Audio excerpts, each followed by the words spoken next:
Hi, everyone. Good evening and welcome. I'm Somaya. I'm a bookseller at Burley Fisher Books, which, for those of you who haven't had a chance to visit us yet, is in Hackney in London, very close to the beautiful Curve Gardens in Dalston and the Pod by Haggerston Station. And I'm locating us there because I think we're going to talk quite a lot about our experiences of finding ourselves alongside the natural world, which may not always be where you think it is or what you think it is. And I know I really appreciate those urban spaces that are free to all. And I'm saying that because we are here this evening to celebrate the publication of Everybody Needs Beauty by Samantha Walton. I have a very page corner folded copy of the proof. You can see that Sam there is holding the beautiful hardcover produced by Bloomsbury Publishing. The book was published last week, and we're delighted to have Sam in conversation with Alice Tarbuck. They share a commitment to social justice in and with the natural world and for all to access it. So I'm very excited to hear the conversation. You'll see that they're watching on YouTube. If you leave comments for us, we will be able to see them in the chat. So if you have questions, observations, do share them. There will be a chance for Sam and Alice to answer your questions at the end. So drop them in at any time, and we will respond to them. I've had the good fortune of knowing Dr. Walton for a while as a poet, a teacher, an organizer, a literary event programmer, and as a champion and advocate of ecological engagement and particularly ecofeminism. And I've been waiting for this book for ages, so I am so excited. And I just wanted to flag up a passage that really stood out to me in a chapter called Virtual Nature, which is about the quite strange experience of an immersive 3D virtual, I'm doing the sort of Oculus Rift gesture, experience, where Sam writes about how it engages and moves, not necessarily because of what's being seen or felt, but because of the care and attention of the people who made it and the people who are guiding the audience through it. And it was something that really made me reflect on the experience of reading this book, even if you've never climbed a mountain, which I never have, or visited the kinds of places, had access to them, or approached them from different ways. The experience of reading a book written with this care, this generosity, to every level, from every word and every sentence, to how it's framed, to the range of citations, to the number of communities that the book advocates for, engages with, and amplifies, connects us. I think it connects us to some wellspring that is both among humans and other than human, to do with how we move together forward from this moment. And I have to say, I cried at the end of every chapter, just with what it reminded me of, what I was missing or hadn't been able to access, and the vision of the world that it shares. And I say share specifically because it's shared with so many people. And we're particularly excited that Sam will be sharing in conversation with Alice Tarbuck tonight. I'm going to tell you a little bit about each of our speakers, and then Sam will read, and then we will be in conversation. So Samantha Walton is a reader in modern literature at Bath Spa University. And for those who haven't come across that term, reader, it does sound like the best job ever. Like, your job is just reading modern literature, but it means that Sam is a very distinguished teacher, academic, and researcher, honoured by Bath Spa. And the focus of her research is the link between nature and mental health. She was a writing fellow at the prestigious Rachel Carson Centre in Munich, and she is a poet and has appeared on the BBC and at a number of festivals, including Green Man and Wilderness. You might have seen her on the Beeb talking about Nan Shepherd, who I think might come up possibly today. And she is currently based in Bristol. So this is really a nationally spanning event of the kind that we probably couldn't have done live in the shop. The Vexed Virtual, because Alice is in Scotland, I think. Yes. I am in Edinburgh. In Edinburgh, although they've taught creative writing at the University of Dundee as a poet and writer, and won the Scottish Book Trust New Writers Award for Poetry. And Alice's debut non-fiction book, A Spell in the Wild, A Year and 6 Centuries of Magic, is published by Hodder and Staunton, how do I not know what that is as a bookseller? Anyway, Hodder, and you should read it. And I'm going to go off screen now and just invite the magic. Thank you both so much. Thank you, So Sam, would you mind starting us off, getting us in the mood with an extract? Yeah, I will. I do want to thank So for that incredible introduction. It's a reader I admire so much, and a writer I admire so much. To hear that is just, it's very, very cool. Yeah, so thank you so much for joining us. I'm going to read just a little section from my chapter on water, which is about lots of different engagements with water, kind of around the idea of swimming. I hold many different stories in me when I swim. As a teenager, I was fascinated by ancient Greek and Roman myths, especially as they are told in Ovid's Metamorphosis. Water nymphs slip and splash through these stories, sea nereids or naiads who offer gods and mortals an encounter with beauty as exquisite as it is threatening and vulnerable. These pretty, hypersexualized girls drip and seep into water in paintings by the Pre-Raphaelites, whose mythical, ornate canvases formed another of my teenage obsessions. I blue-tacked postcards of John Everett Waterhouse's Hylas and the Nymphs and John Everett Millais' Ophelia to my bedroom wall, and I would try to sketch them for hours. I was tracing the outlines of seduction, learning how to experience sexuality and the pull and tug between nature, the body, and the self. But I was also yearning for water, the cold green cling of it to naked skin, the touch of lily pads, water weeds, and the silver thrill of passing, darting fish. Why did the water attract me? The bodies of the women in paintings, the doomed goddesses and mortals I was reading about, disturbed categories that we like to keep in opposition: nature and the human, place and person, self and world. At the moment when my body was growing and changing, immersion in the absolute otherness of water offered an elemental attraction. The chance of obliteration followed by something else, some promise of difference. I didn't stop to think about how many of these stories and these images were created and controlled by men, and how pessimistic and fraught with danger they were. I felt my body reaching for water as an element of transformation, invested with the power to remake me in a form I could choose myself. What has that got to do with well-being? Everything, I think. So much of the great writing about mental health, particularly by women, is about the urgent need for autonomy, the necessity that is as personal as it is political to come into yourself according to your own design. Rhiannon Lucy Coslet, a writer who is critical of the overrepresentation of middle-class white women in swimming literature, also notes that as young women's bodies are among the most surveyed by capitalism, to remove one's body from its place as a perceived site of transaction and to dunk it into freezing cold water can feel rebellious and freeing. Unlike swimming in the neatly divided lanes of the pool, being alone in open water answers an immediate desire for physical self-determination. The interplay between body and place that unfolds with each stroke, each decision about direction, depth, and speed made in private conversation with water. Simone de Beauvoir captures the particular elation women experience in nature in The Second Sex.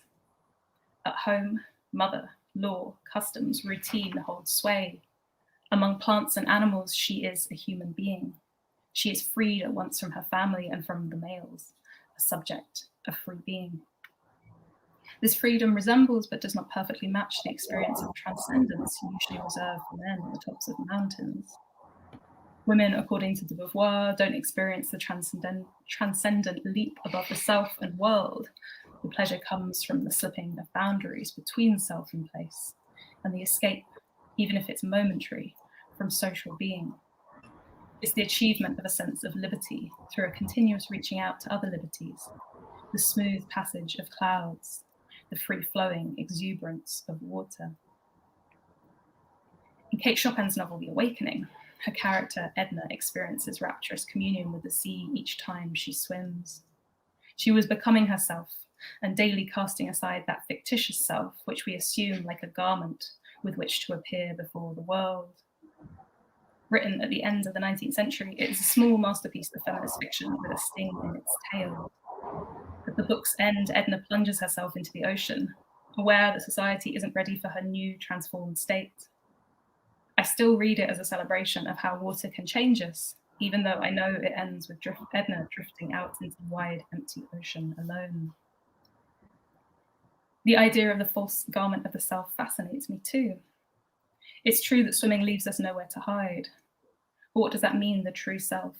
Or does that mean the true self emerges? And if so, what does it feel and look like? One of the psychologists who's most thoroughly articulated the difference between the true and the false self is Dr. Winnicott. Winnicott was a psychoanalyst who wanted to understand why some people feel grounded and happy while others feel uncertain about their place in the world and desperate for answers. He considered that this difference was caused by a split between true and false self. The true self gives us feelings of purpose and authenticity. It's this true self that acts spontaneously, making us feel fully alive and real. The false self is its opposite. It's the facade we live behind to fit in and meet others' expectations of us. This false self might project a convincing mask of realness, but living with it leaves us feeling hollow, unreal, and never absolutely alive. I've slipped sometimes into the sensation of unreality. Certain situations can slowly drain away my sense of who I am, what I value, and take away my power to change or challenge them. A friend living through depression once described the way she was feeling as life behind the glass. I've forgotten who I am and what I like, she told me. When I swim, I feel like I'm casting aside the fictitious self and living vividly in my own skin. It's like something's tapping hard against the glass of the false self and might even shatter it.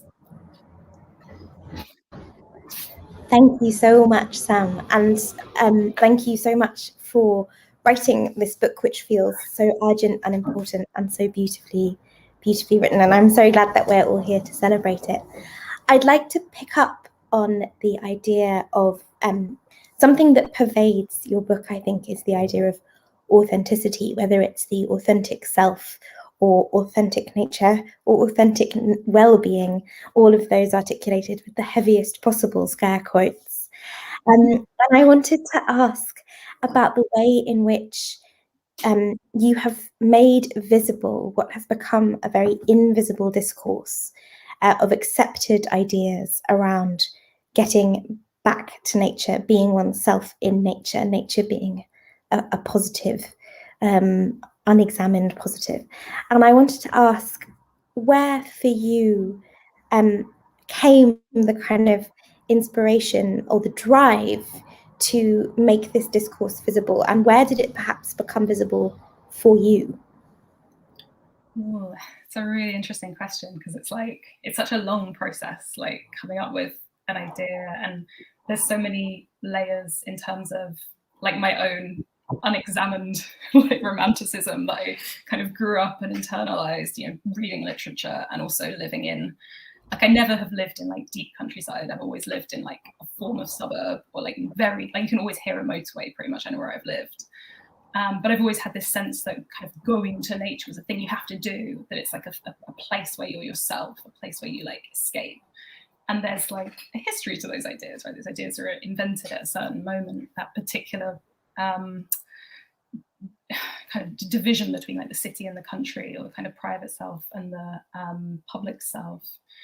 And, I don't speak in too much detail about my own experiences, my own biography in the book, but that's kind of there as an entry point, and something that kind of I use to bounce off ideas from what science and policy really were the things that I was seeing that were making me think I needed to write about this as a literary person, because there was this emergence kind of publicly in around 2010. It had been sort of in process a little bit longer, but of scientific research into what it is that happens to the brain and to mood and to our mental health when we go to nature.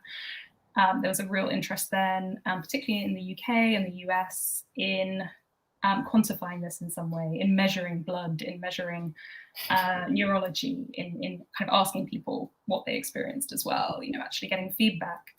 And I saw this story kind of gathering weight, and I began going to conferences, I began meeting scientists, and began meeting people involved in kind of health policy and social policy who were listening to those scientists. And it was all really good and sunny and bright and cool. Nature makes us feel better. But I had all these literary stories, all these kind of more, I guess, philosophical perspectives on, what is nature and why are we even turning to the sciences to prove this? What is this moment about historically? So it began with just this meeting place between like my own experiences that I began to examine, I guess, more in a more self-aware way, what I was bringing as a kind of literary ecological scholar and what I saw was happening in public policy, in science, in kind of wider conversations about nature and the mind at that time. So one of the things that I really love about this book is you are very frank about the ways in which science and policy do not accurately map, cannot ever capture the myriad complexity of individual experience. And I wanted to talk about a little bit about the idea of accessibility in this book, the idea that if nature is an external, as policy and science would have us believe, something we can go and do or enter to make us feel better. You speak very eloquently in this book about people for whom that is not necessarily possible, or for the histories of particularly Indigenous people, which are erased when we hold up going to nature, particularly putting white, able-bodied bodies in nature as being just a really straightforwardly great thing.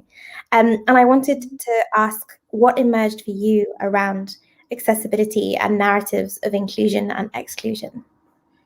Oh, I mean, there's so many levels to that, like the framing of nature itself, to begin with, as this kind of freeing, healing tool, almost this other space that we can go to restore ourselves and like take the energy that we accumulate there back to our lives in the city. I mean, that's very modern, that's very kind of post-industrial, that doesn't map onto, it's very peculiar to capitalism and to colonialism as well, and to this kind of division between nature and self that has emerged in Europe, kind of in modernity, and it doesn't map onto kind of any Indigenous cosmology that, obviously Indigenous thought is hugely diverse, but you tend not to see a harsh distinction between humanity and nature. You tend to see relationships that are much more reciprocal, a real understanding of mutuality and kind of coexistence and responsibility and kind of responsiveness as well.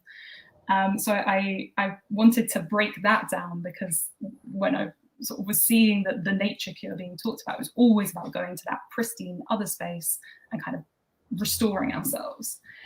And then in the act of going, you have all of these other obstacles as well, kind of unexamined questions around, okay, why is nature over there? Why isn't it where we are?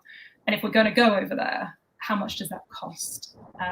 What are the routes to get there? What kinds of forms of permission and access are necessary to move those bodies from one place to another?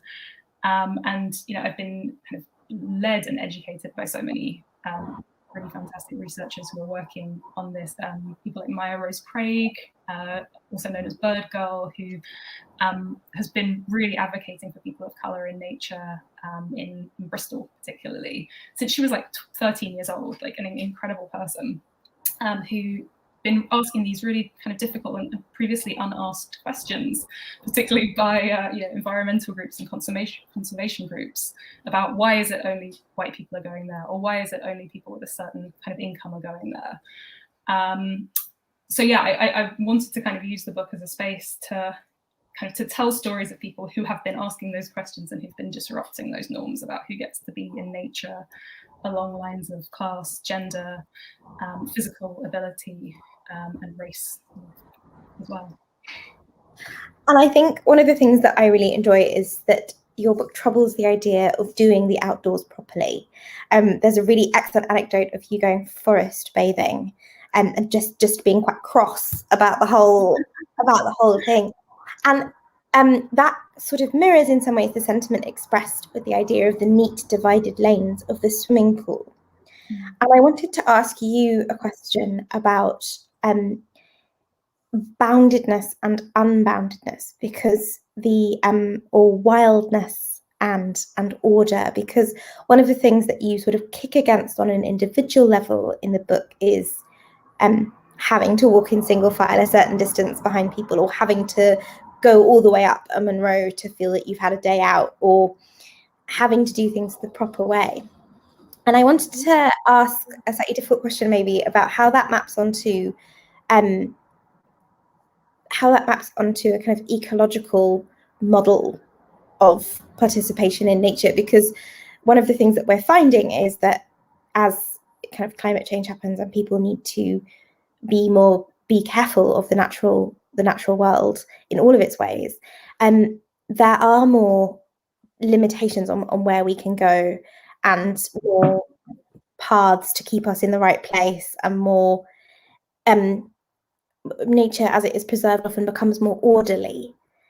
And I wanted to ask about your relationship with kind of order and disorder in the book. So yeah, another really interesting question. I mean, this has been talked about a lot because of this kind of conversation about right to roam that's been building throughout the what I've been thinking about. Yeah, it's a really kind of perplexing one, because a lot of the time, like, there need to be spaces where people aren't everywhere, right? There need to be places where other kinds of creatures can just live in peace. I think that desperately needs to be preserved. What we see, though, in this country in particular, in England in particular, I should say, Scotland's laws are different on land access, although not ideal either. I mean, they're still not great, let's be honest. No. But it's really shit in England. I mean, the places you can go are so limited, and that's not because of careful nature preservation. That is because of like shit land use. The actual extent of golf courses in this country, like, it really does just viscerally disgust me.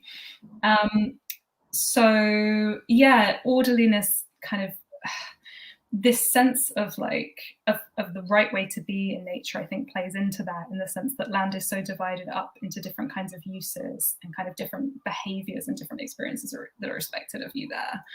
And I was very interested in that in researching the book, like thinking about the way that parks have functioned historically as places of like amazing revelry and escape, and in cities, like these spaces of kind of playfulness, and where communities who maybe don't get to see each other kind of really jostle together, places of self-expression and like and identity formation. They're also incredibly heavily policed and controlled, and they emerge at this moment where cities are kind of coping with industrialization and realizing that all the workers are essentially dying and getting terribly sick working in factories.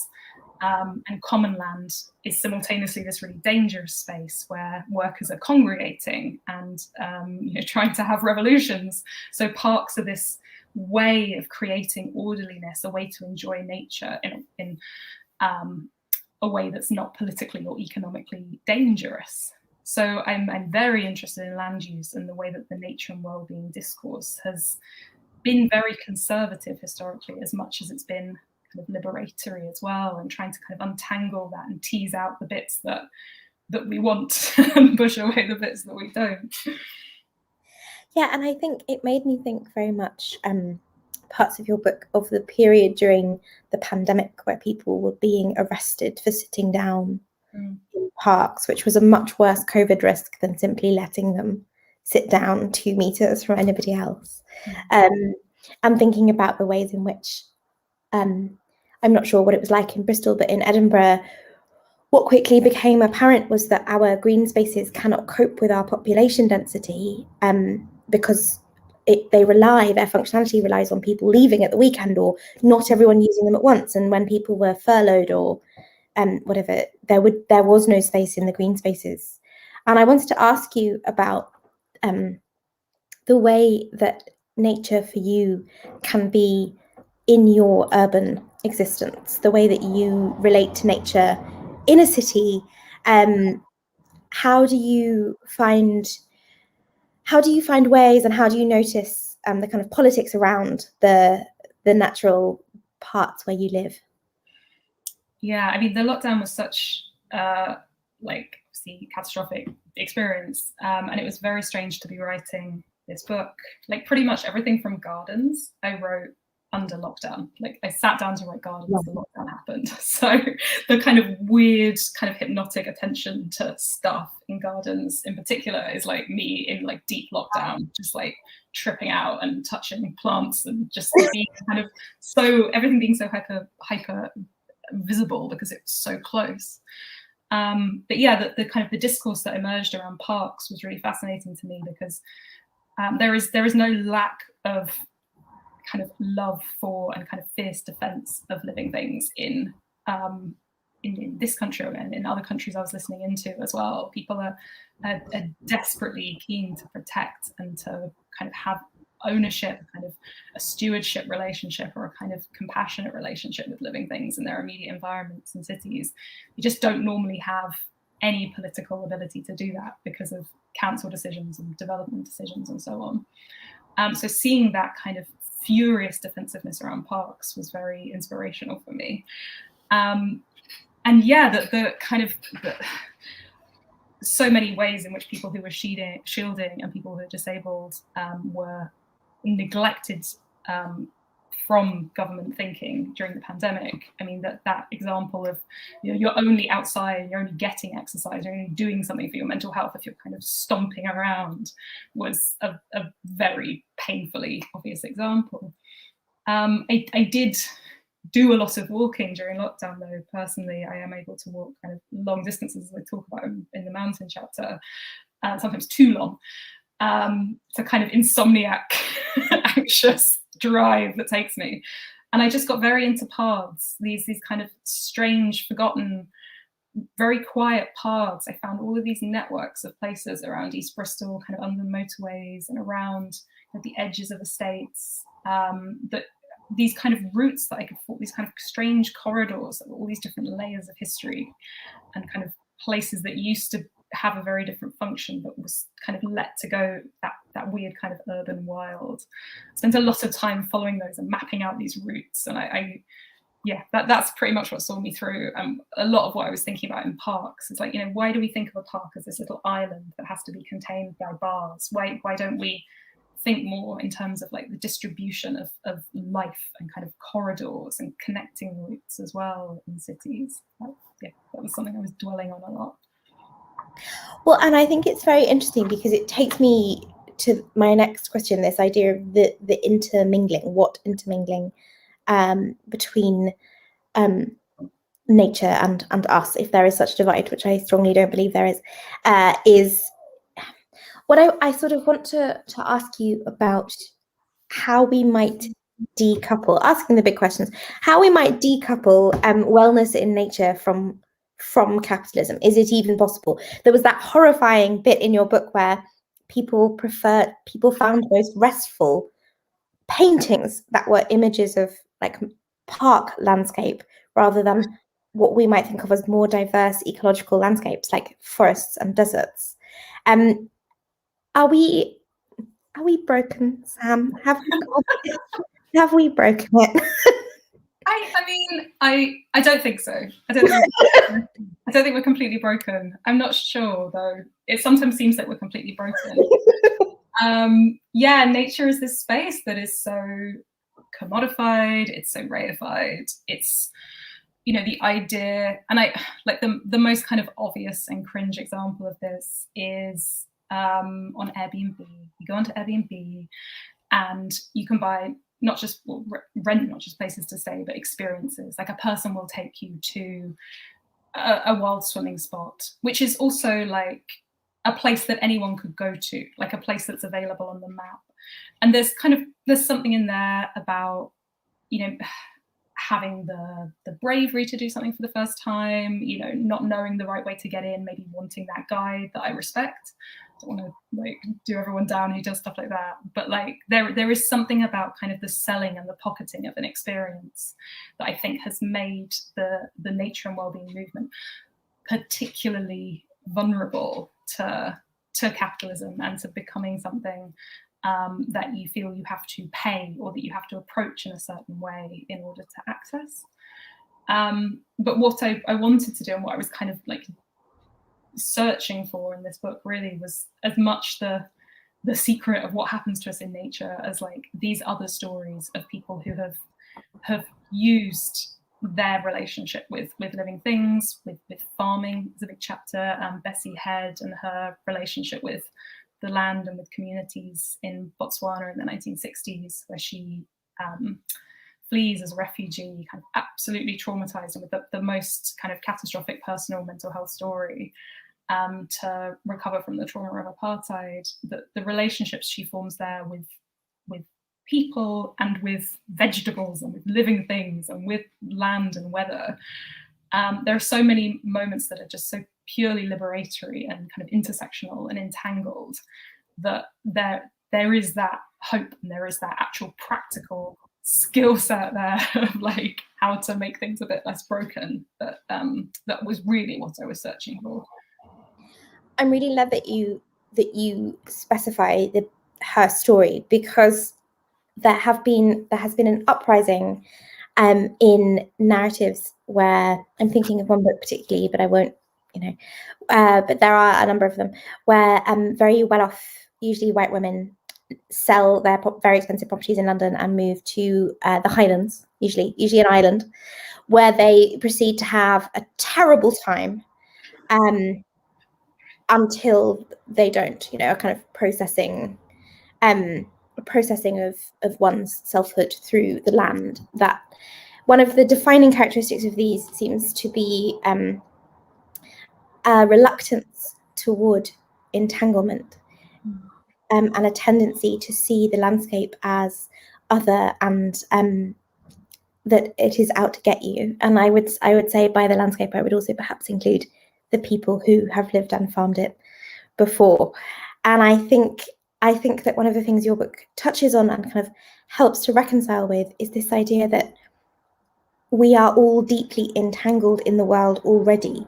We cannot choose to go to a pristine place because we leave all of our threads of the train, the plane, our carbon footprint, our emotional footprint, all the people we've spoken to, all the, you know, and I'm very interested in the way in which your book does not pursue a single outcome, a single answer, a single, other than perhaps that we are all already implicated with nature in these extraordinary ways. And I wanted to ask, of all of the experiences in the book that you've had, which are so wide-ranging and so interesting, is there one that stays with you particularly as a moment of hopefulness, or as a moment of something that gives you succor when you come back to it?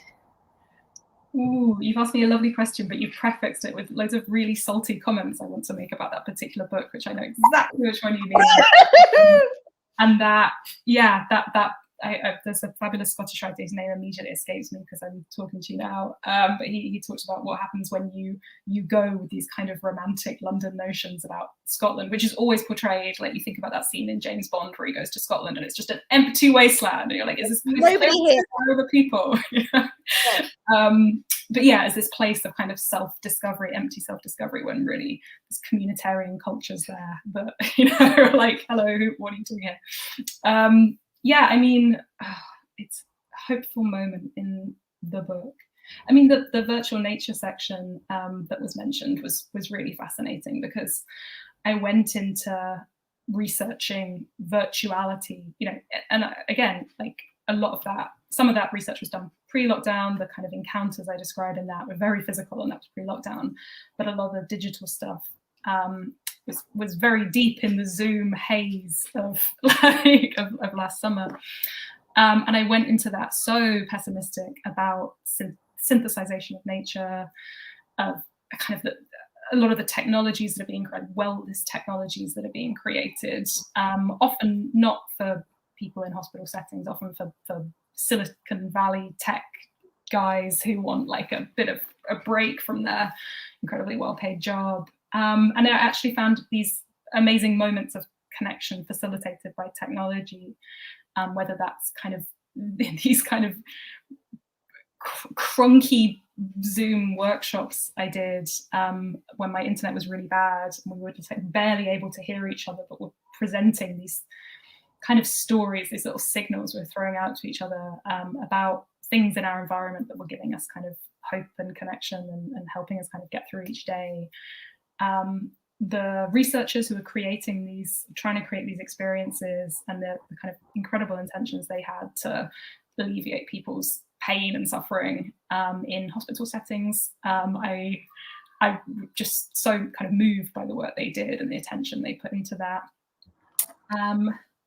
And yeah, the fact, like even things like playing computer games and kind of going into it with a certain degree of like, oh, I don't really like computer games, and then reading the words of people who play computer games really seriously and understanding what that does for them, the kind of world that opens up for them, and how they take what they've experienced in those computing worlds into the real world, that there's not this kind of division between computer world and real world, just as, we go to books to kind of reorient ourselves to the world and kind of take ideas kind of back to it.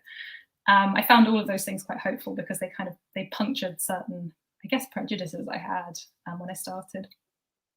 And I think that's really interesting because I am a secret computer game player.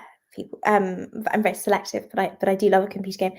And some of the most moving and real ones I've really engaged with have been very simple ones where you are out in a virtual environment, often an alien environment. So although there is a lot of ecology, it's not your own ecology, and that's a really sort of beautiful. It allows your attention to reorient back into the familiar and defamiliarize it. I have an eye on the time.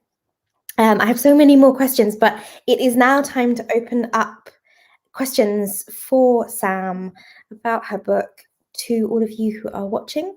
So you can type them in the chat. You can communicate with us. Please do. We would love to have your questions. But I will just ask a quick one to let people have time to get their thoughts in order and type, which is the question that everybody hates, but I like asking, which is what currently are you, if people are going to take away kind of one thing from your book, what would you like it to be for them? Oh, this is so hard because I think I have this kind of internal fear of like telling people what to do ever, and I sort of hope that comes across in the book to some extent. Just like,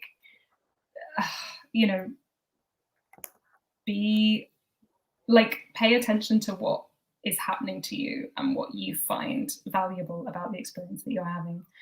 I think, and a lot of this is actually inspired by your writing, Alice, your beautiful essay that I talk about in Mountains, that attentiveness to experience and that kind of presence in a place and listening and feeling and kind of becoming aware of what's happening in the body, which, is what you get from Nan Shepherd's work, and why I find Nan Shepherd's work so exciting and so visceral and so liberating as well.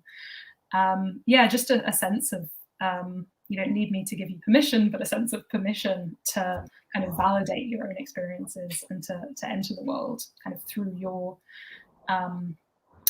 body, through your point of view, and to understand the space and the place and what's living there in your own way. I guess that feels very, very vague, but no, I think that's really true, because I think there is a sense of permissiveness in the book, and one of the things that I certainly have taken away from it is this idea that just because you are told something is good for you or desirable or helpful, it doesn't mean that you have to find it so, nor that the things that you find desirable and helpful, nor do you need permission for those to be. They don't need to be the things that people are trying to sell you for them to have their own value. And I think that's a really vital kind of learning from this book. It's this idea that we have to be conscious of what is offered as a cure. And one of the things that you talk about really eloquently is this idea that in order for there to be a cure, there has to be something wrong.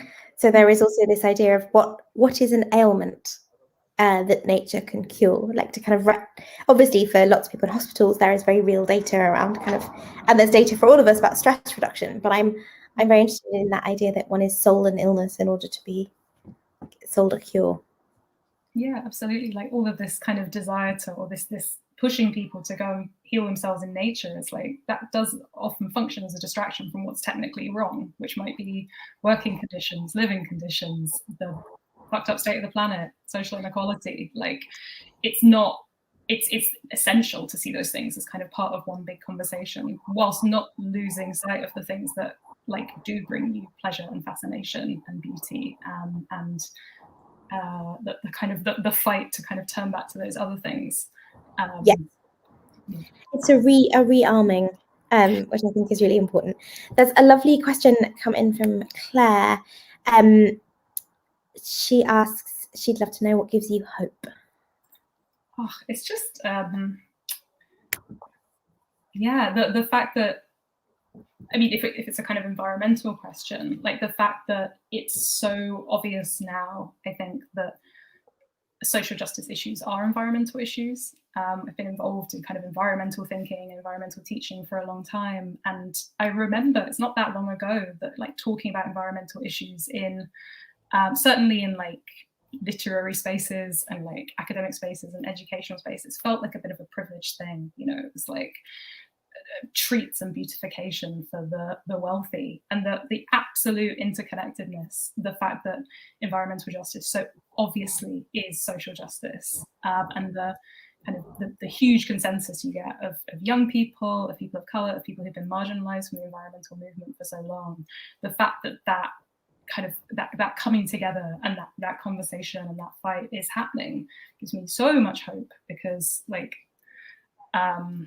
yeah, that's the like the diagnosis essentially of what is wrong, and the fact that it's okay to talk about anti-capitalism in like mainstream books is quite reassuring as well. You know, not that that's the space where things are going to change, but yeah, changes in conversation that are being pushed by activists, and particularly young people, give me a lot of hope.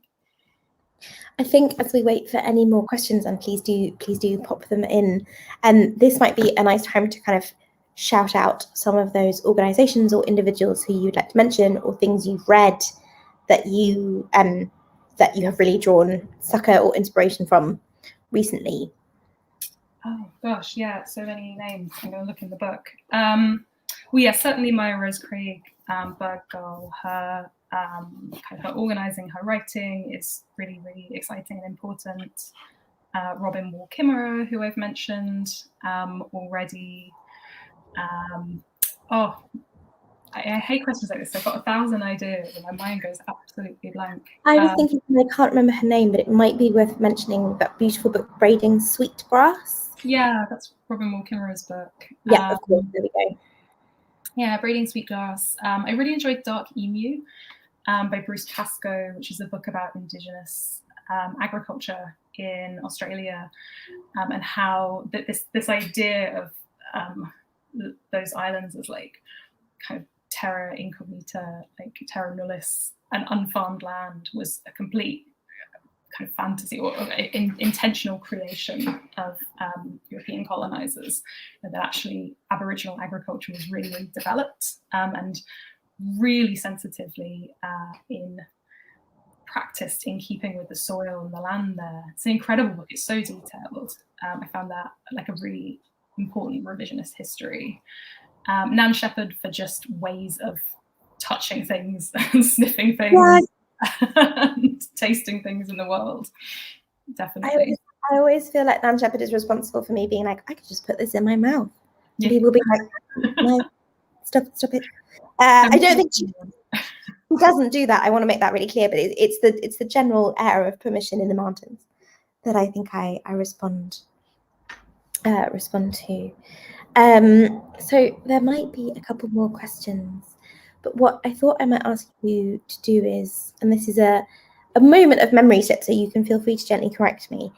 Did we prepare a second reading? Did we mention? It might be a lovely time, and then if nobody has any more questions, which I would encourage you to have, because you've got some in the room for 10 more minutes, so you might as well ask. But while you're thinking, all of you, Sam, would you mind reading us another section from the book? Yeah, sure. This is from Virtual Nature, and this is basically the third in a series of experiments to immerse one into a natural setting. And there's one I've been on, which is a beach, and there's another one that's a forest. So I'm going to mention them a little bit, but this is the third experiment. So back in the analog world of the lab, it's time for the final experiment. I'm not blindfolded this time, but led down a nondescript corridor alone. On the floor in front of me, I can see a yoga mat and what looks like an unfurled flower made up of large plastic petals. It's the first time I've seen the props behind the immersive experience, and it's reassuringly underwhelming to see such a humble setup. I lie down as instructed, take the headphones I'm handed, and watch as the flower contraption is closed around me, the petals slotting into place. It's dark inside the flower, but not black, more like the red, fleshy inside of a moon. I expect to hear some kind of animal bodily sound, maybe a heartbeat, but instead an a cappella voice soars from the silence. It sounds like some minimalist Finnish electronica, the kind of music I listen to when I write, or play at full volume on my headphones when I'm trying to blur out the voices of people chatting on a train. It's a very different experience from the forest, much more elegant and relaxing. Instead of trying to simulate the real, this one takes me into the realm of imagination, memory, and the non-representational. It's a relief not to feel like I'm being conned. This immersive experience, like the forest, is a prototype.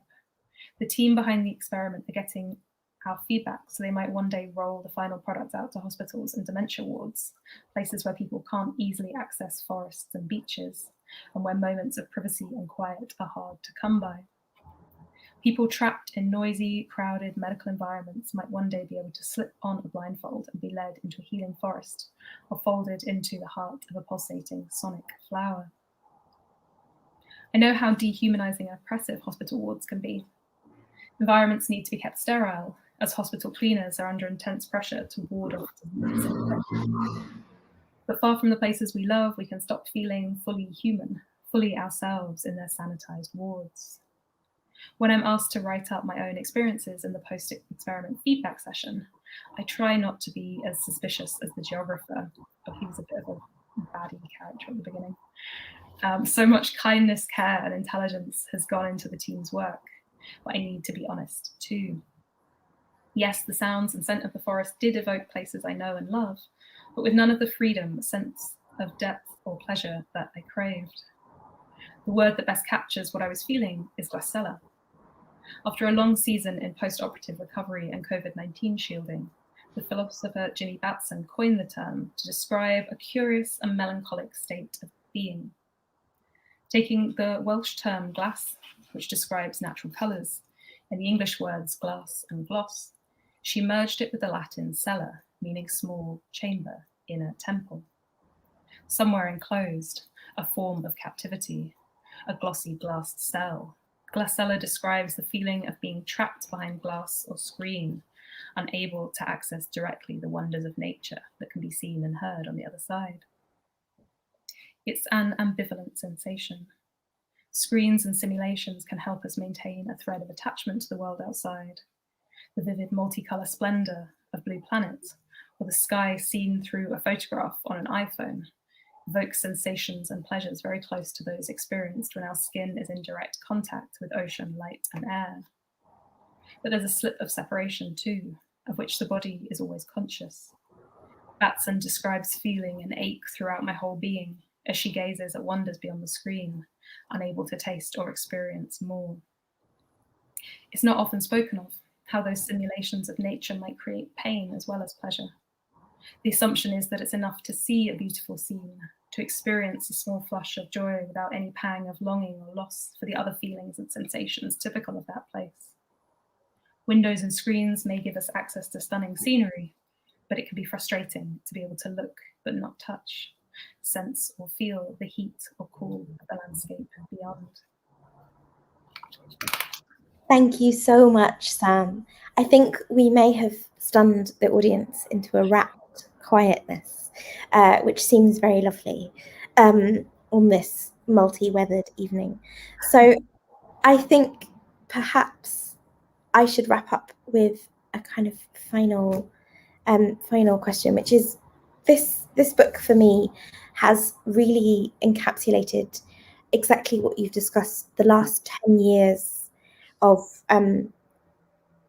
discourse that has largely slipped invisibly into the world, and that you have captured and made visible and offered kind of radical alternatives to. There is a great gentleness in this book, and I really hope that it finds all of the readers that would benefit from it, and that it gets taught from, because I think it's a very necessary text for as many people as possible to read. What I wanted to ask is a very simple question, which is, do you have a favorite place that you can go a lot and be with nature, or a favorite activity, whether it's, I know you like swimming and also cycling, is there a kind of place at the moment that you can be held in? I've got two answers to that. And one is, there's this particular woodland around where I grew up, which I almost never go to now because it's just not very easy to get to. And I was able to kind of walk and be in that place like pretty much every day for the first 10 years of my life, or kind of tumultuous years of my life that I remember. And that place is so in my head, like it is my head. My emotions like were invented in that place. And it is incredible how often I dream about it, how often I use it as a kind of place to go to internally when I'm stressed or when I can't sleep. So there's one place that I can kind of always be, and it's very weird that it's so available to me, but it is. And yeah, in Bristol, there's so many places. There are these routes that I've just walked over again and again, that I like know the trees and I recognize the trees, and like it's very interesting to see other people interacting with those places as well. They're not just like places to be alone, but they're places I kind of feel safe and I feel welcome because of this like extensive process of walking, but also always exploring as well. You know, every walk does open up the place new and you find new connections. So I guess they're kind of that sense of kind of always openingness in what we call nature is probably one of the reasons it is so interesting and so just so good to have a relationship with, because it is something you can't know. As Nan Shepherd says, the thing to be known grows with the knowing. And I think I've definitely found that about places during lockdown. Yes, well, and I think we've all watched each other come to watch the changes, which I think is so lovely. And I'm glad there is an in place that you can go that is enormously lovely. I think we do carry parts of the world with us wherever we go. And I think that's a very nice form of access, especially when we can't be there ourselves. So I know that we can't hear you or see you, dear audience, but I do hope that you are all raising a glass or making a similar celebratory gesture, and that you will very much enjoy Everybody Needs Beauty by Sam Walton. Sam, thank you so much for your presence and your words this evening. And So and Burley Fisher, thank you so much for having us. And good night, everybody. I will hand back over to So because I don't know how we leave. So good night, everyone. Thank you so much, Alice. I'm just going to pop on quickly to reiterate my thanks, and we can see audience members in the chat, Pei and Isabel, I think, speaking for us all to say thank you and that it was fabulous. And I'm sure that if people will be thinking about this talk, you can re-engage with it and share it. It is recorded, available at the same link, so please do share it. Not everyone can always access things at 7 p.m. We know that. If you do have questions, both Sam and Alice are active sharing thoughts and informations on the Twitter, and I'm sure we'd be glad to hear links, thoughts, rave reviews of the books, which we will also be continuing to share. So I'm gonna say thank you once again to Sam for Everybody Needs Beauty, to Bloomsbury, to Alice for being such a generous and thoughtful and creative interlocutor, and for using the word sucker, which is, I think, just one of my favorite words. And thank you to all of us for being with us, and maybe towards some staring out of a window if you have one. So thank you and good night. Good night. Goodbye. Bye, everyone.